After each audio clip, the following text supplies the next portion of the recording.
couple weeks ago, we talked about mountaintops. Those wonderful places that sustain you in your walk of faith. Today we talk about crosses and the things that hold you back from your walks of faith.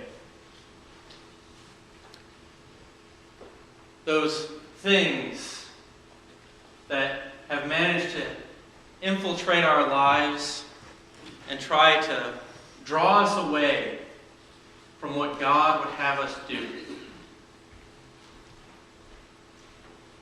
Christ knew what was coming in his life.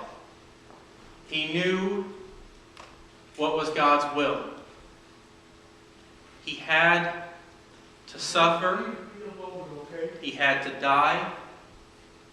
And 3 days later, he would resurrect.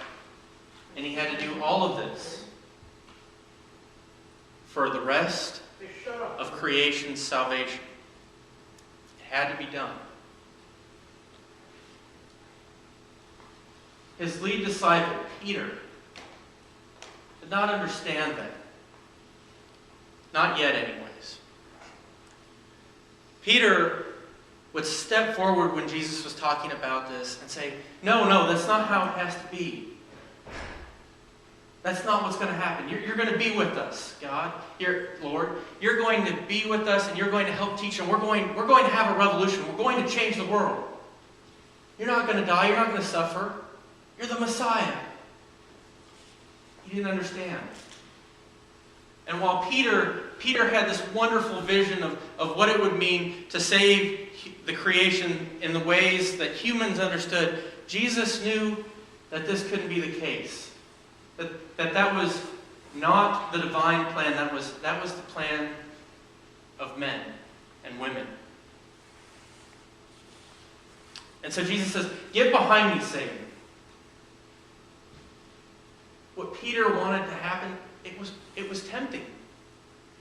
It's a much easier way to go, to live and to continue preaching and feeding the poor and doing miracles, than to have to go and suffer and be beaten, rejected, hung on a cross, and die one of the most painful deaths that you can die.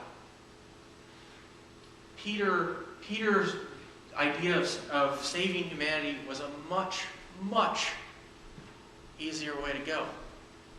But that's not what God called Jesus to. That's not why God sent Jesus. Jesus needed to be a sacrifice. A big sacrifice. A sacrifice to end all sacrifices. And so he continues on. He talks about what it means to follow him. Because in order to be saved, we have to follow him. And that means that we also follow him all the way from ministry and teaching, all the way to the cross, all the way to death. We have to be willing to give up all of those worldly and humanly things that we choose to cherish and value, that become a block between us and God. We have to be willing to bear our cross and follow Jesus.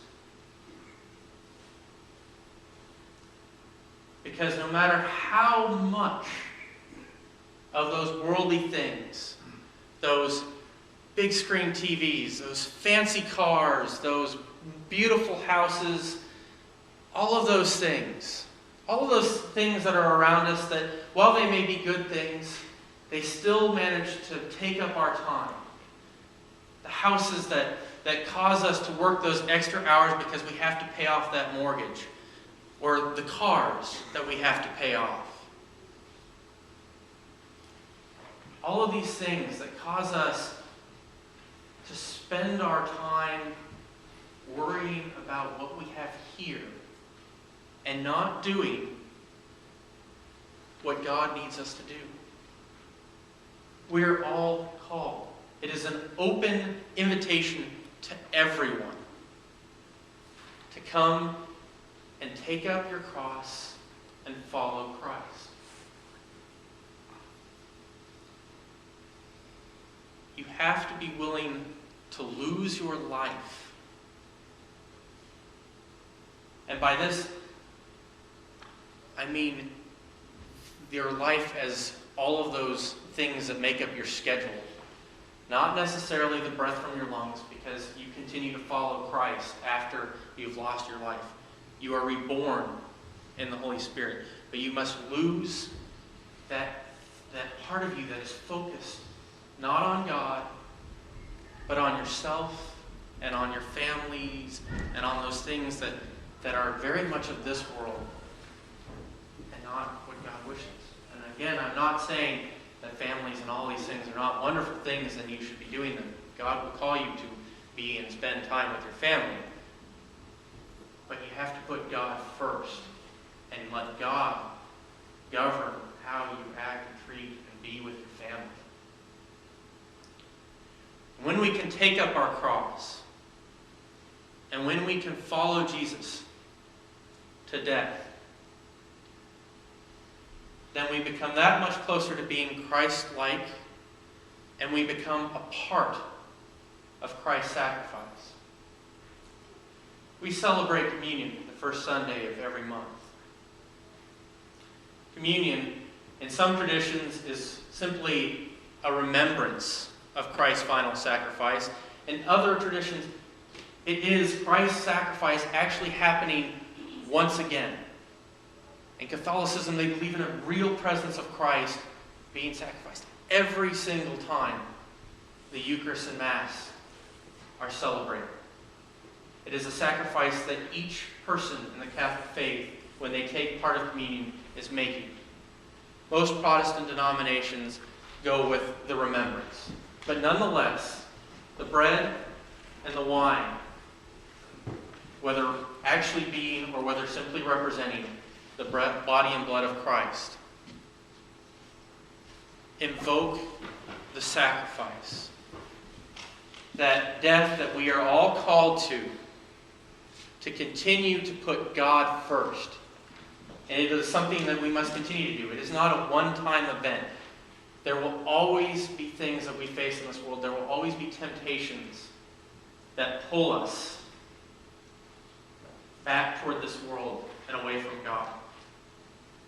We must stand fast in our commitment to continually making that sacrifice with Christ.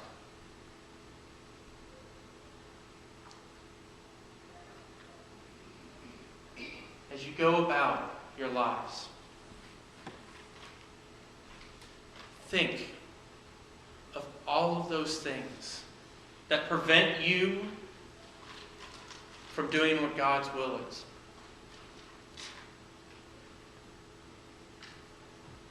You have to know what God's will is to be able to accomplish it, and that involves time as well. Prayer and discernment will teach you where God's will is for you. And then once you've just made time for that, then you can start and continue on and build. Because I guarantee you that God has a plan for each and every person in this room. And that plan is far greater than anything we could ever imagine. So start to find those places that you can give that much more time to God, so that you can discern God's will, so that you can then do God's will.